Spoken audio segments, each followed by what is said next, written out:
Being a Unitarian Universalist is hard. Newsflash, right? Well, it's hard for a variety of reasons, but one big reason is because of our commitment to celebrate diversity. Not just diversity of race, ethnicity, sexual orientation, and gender identity, but also diversity of philosophy, diversity of worldview, diversity of interpretations of what we each call divine. We are a singular religious community comprised of a plurality of religious perspectives. Collectively, we UUs are atheists, agnostics, monotheists, polytheists, pantheists, panentheists, and the pan-curious. Okay, I made up the last one. So how does such a theologically diverse plurality also coexist as a singularity? What are the common threads that knit us together into a single religious garment? My short answer this morning, inspired by our Puritan history and polity, is covenant. We are a proudly covenantal community, and the foundation of our successful covenants is our shared values. But that's where it starts to get a little tricky if you keep on digging. Exactly what are our communally shared values? What are our UU virtues? What are our UU vices? And where do they come from? Now, for most religious communities, these are relatively easy questions. For example, back when I would have self-identified as an evangelical Christian, if you would have asked me, where do your values come from? I could have answered immediately, oh, easy, they come from God. Now, that answer might work for some UUs, but it can't work for all of us. In fact, that answer doesn't even work for all Christians or all monotheists. Many years ago, my own understanding of God as the divine author of all morality was shaken. Honestly, it was destroyed by a Christian philosophy professor, ironically, who shared with me a pernicious little question that forced me to re-examine everything I thought I understood about right and wrong. He posed to me the question first posed by Socrates in the Platonic dialogue known as the Euthyphro. For those unfamiliar with this work, I will share a paraphrased version of Socrates' question to you. Is God good because he is objectively good, or is God good simply because he is God? I'll ask that again. Is God good because he is objectively good, or is God good simply because he is God? Let me briefly unpack the problems this question creates for each and every one of us. If God truly is the author and creator of all things, then he must also be the author and creator of morality. In such a case, all that we might call morally good in this universe is simply a reflection of God's nature. But that would then mean that there is no objective measure outside of God by which anyone could judge the moral goodness or the moral badness of God. If there is no objective morality outside of God, then rationally speaking, God must always, by simple definition, be good, because he is the ultimate measuring stick of all things, including himself and his own moral value. Therefore, the claim that God is good is actually utterly meaningless. That phrase simply becomes an example of the reflexive property of mathematics, like saying x equals x. In such a scenario, God is incapable of immorality, even when he acts in ways that would offend our sense of right and wrong. If morality does not exist outside of God, then God could never be worthy of worship based on his moral value. On the other hand, if we believe that there is some objective measure of moral right and wrong that somehow, some way exists outside of God, then this thing we are calling God no longer meets the traditional definition of God. He or she is no longer the creator of all things, no longer that which encompasses all. This so-called God is finite, and therefore no God at all. Socrates dares you to pick your poison. Now this morning, I do not want us to fixate on the Euthyphro question.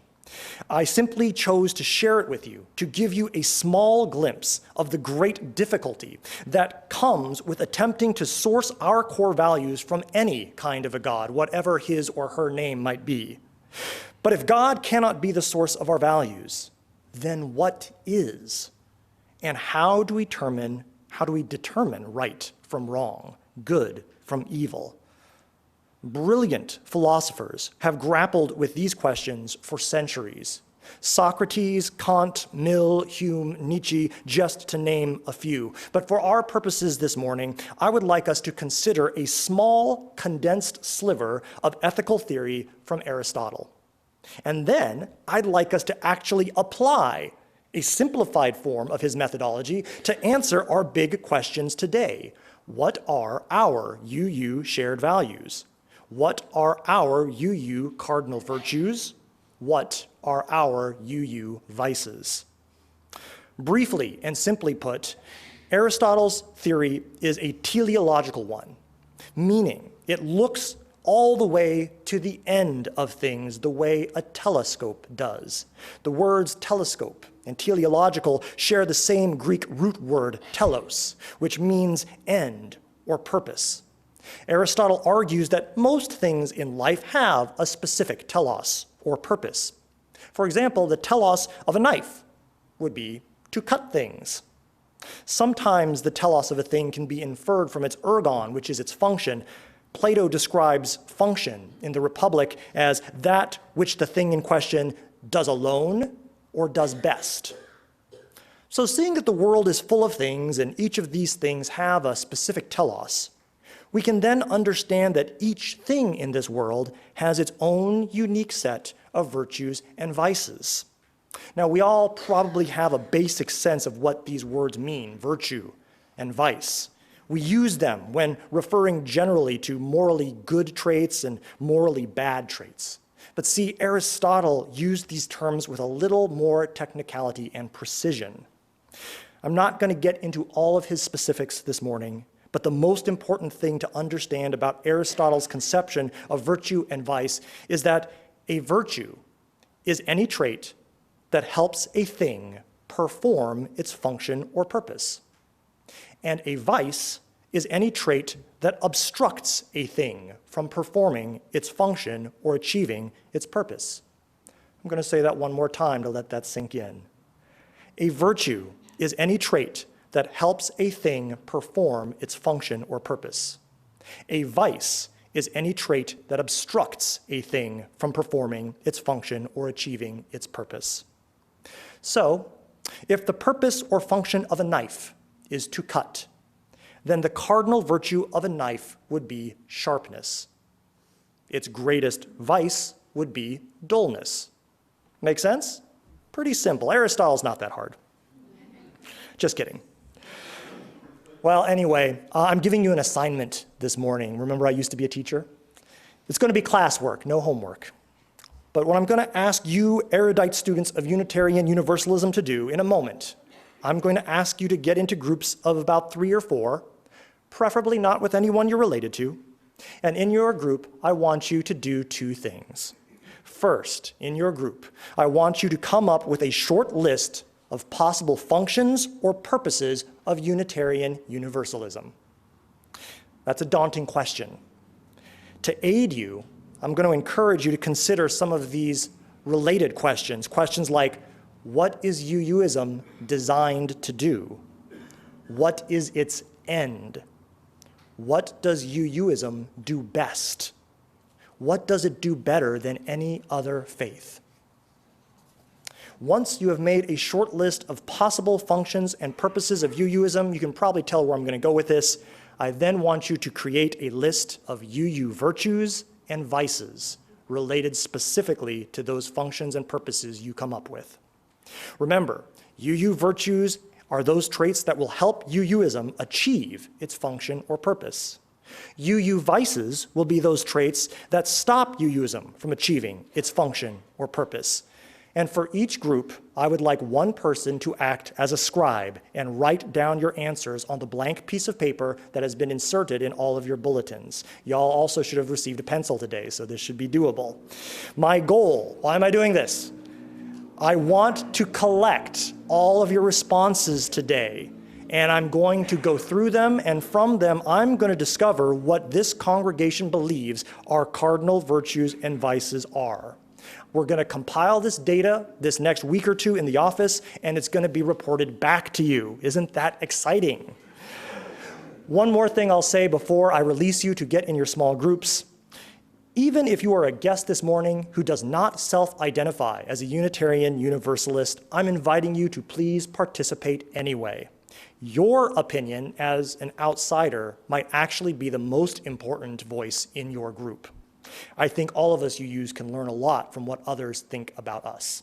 So, with that said, I'm going to invite you to get into your groups of 3 or 4. Again, your 2 questions are, what are the functions and purposes of UUism? And then give us a list of vices and virtues. As we near the end of our time, I will ring our gong to bring us back together.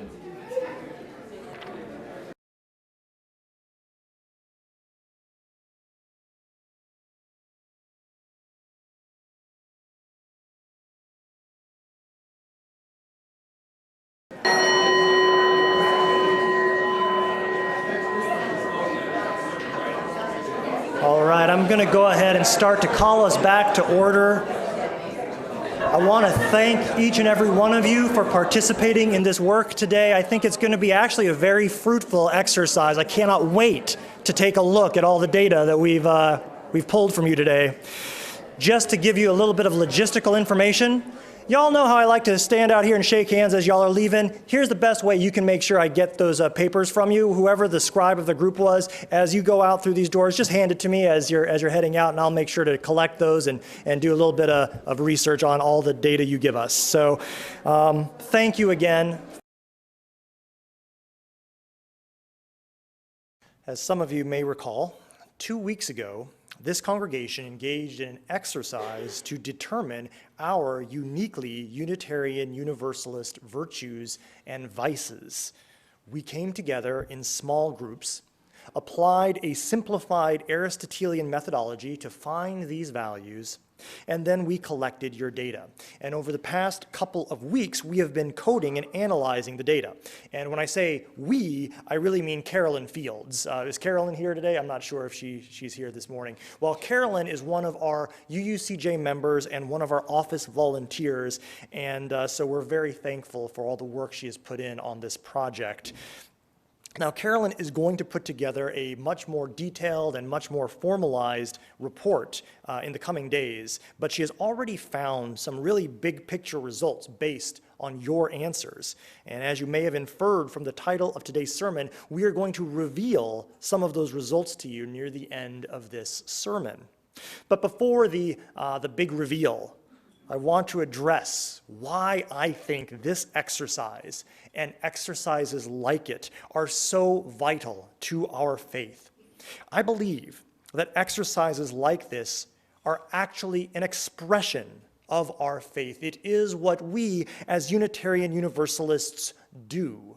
Engaging in processes like this is at the core of our individual and corporate religious identity. And I'm very purposefully using the word religious. We are a religious people.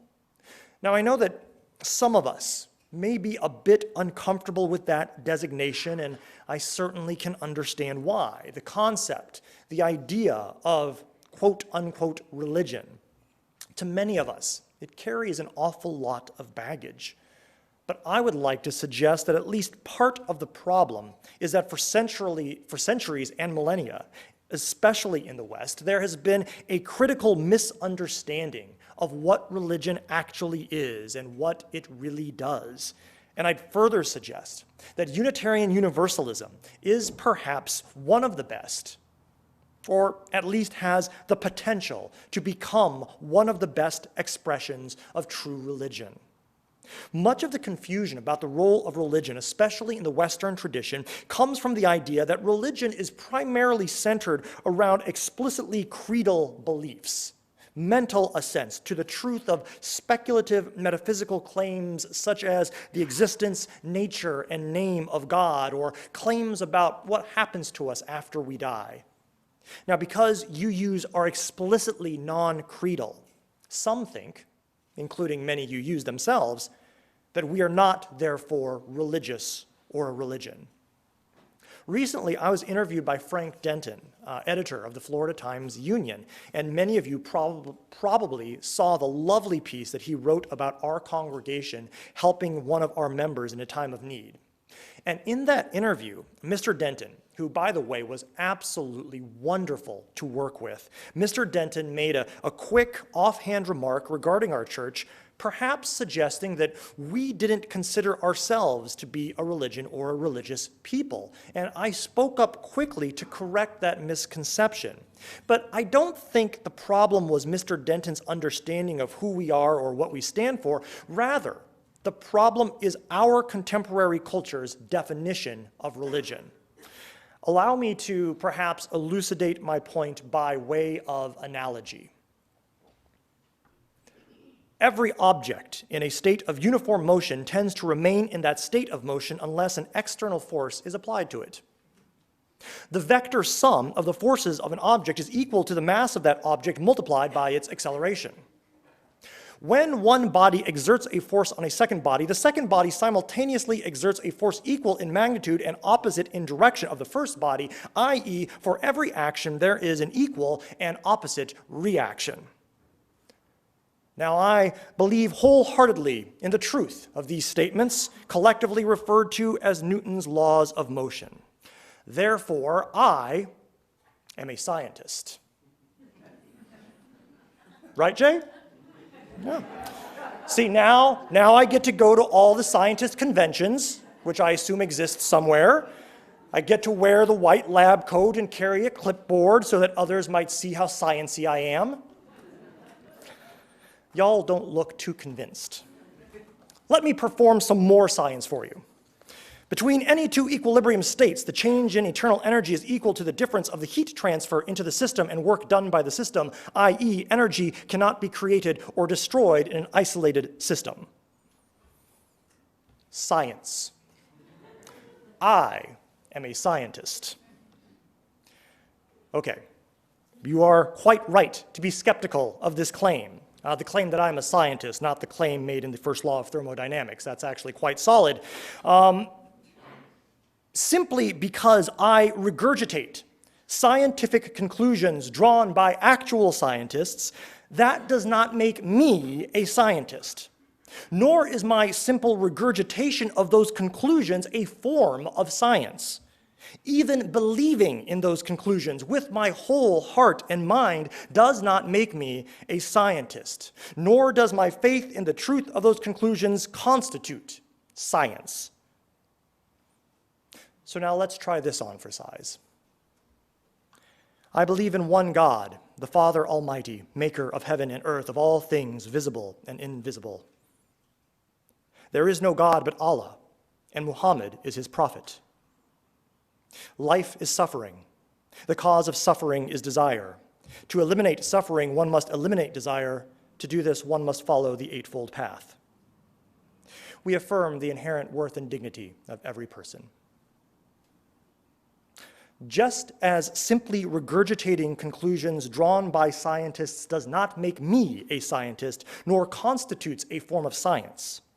Likewise, regurgitating conclusions drawn by truly religious men and women, even believing in those conclusions with our whole heart and mind, that does not make me religious, nor does it constitute a form of true religion. I'm indebted to the great Unitarian Universalist religious educator Angus MacLean for this analogy. It is one that resonates deeply with me. Science is not a series of rote conclusions, nor even a belief in the truth of those conclusions. Science, at its heart, is a method, a process of interfacing with the universe in specific ways for specific purposes. Regularly engaging in the practice of the scientific method is what makes one a scientist. It is this methodology and this process and this practice that is rightly called science. And like true science, true religion is a method, a process and practice of interfacing with creation. And as such, I think the word religion is better understood as a verb rather than a noun. Hugo J. Hollerath, a former UU professor of religious education, said this in defining religion. And I'm going to say it slow because it's pretty thick.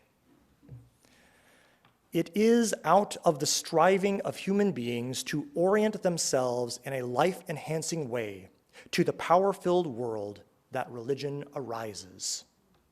The religion of a group of people is a way to which they have committed themselves of relating to and dealing with the world in the confidence that it will save them from its dissonance and incongruity. It is a process in which they place their confidence for relating to and dealing with a world which affects them as intellectual, moral, sentient, aesthetic, and mortal beings. Philosopher and former president of India, Sarvepalli Radhakrishnan, said this regarding the Hindu religion. While fixed intellectual beliefs mark off one religion from another, Hinduism sets itself no such limits. Intellect is subordinated to intuition, dogma to experience, outer expression to inward realization. Religion is not the acceptance of academic abstractions or even the celebration of ceremonies, but a kind of life or experience. An African-American theologian, Charles H. Long, considers religion an orientation in the ultimate sense. That is, how one comes to terms with the ultimate significance of one's place in the world.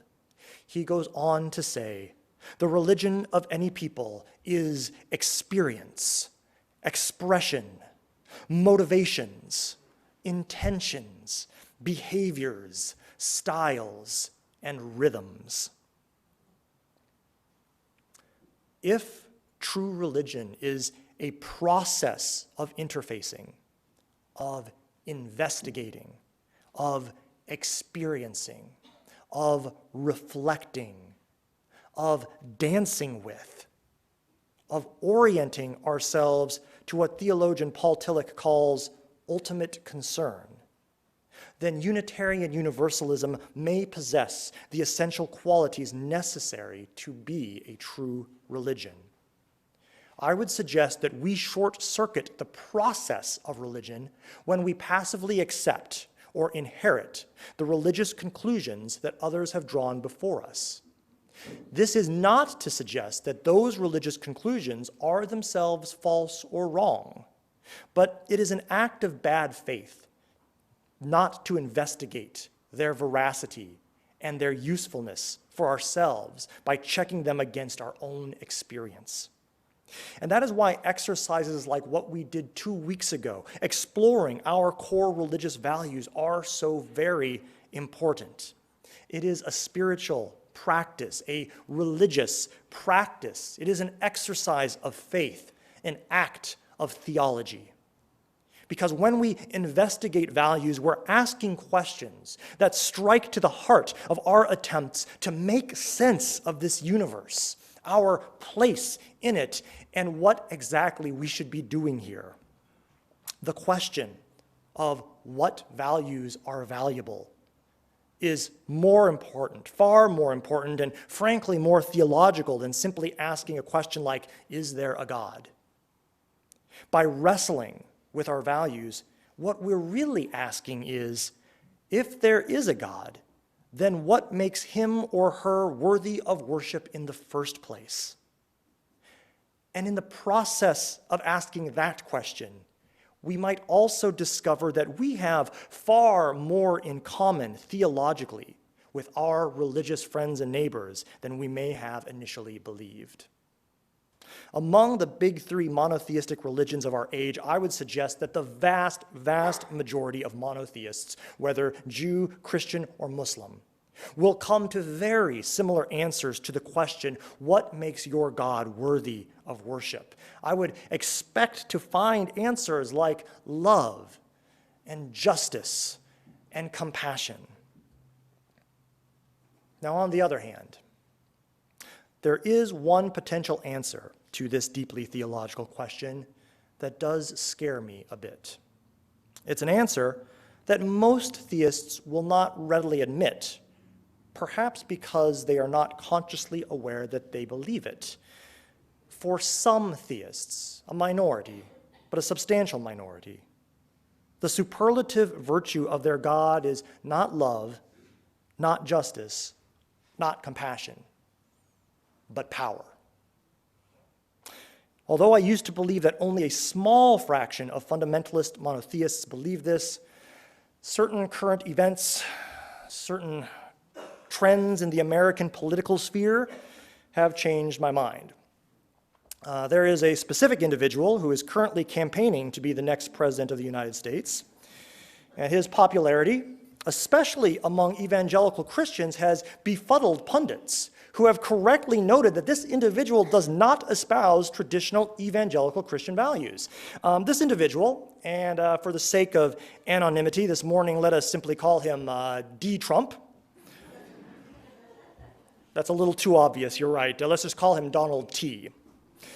Well, this individual, he has been the subject of multiple news articles, blog posts, and Facebook memes, all asking, how can evangelicals, who historically have always voted for candidates who support their values, support a man who is biblically illiterate, owns a strip club, and actually supports Planned Parenthood? And the answer struck me this week that I think Mr. Trump actually does, in fact, support their values, or rather, one of their values, their highest value, the value they see in their own God that makes him, in their minds, worthy of worship. And that is pure, unlimited power. For the most conservative, the most fundamentalistic monotheists, power is not simply a means to an end. It is an end unto itself.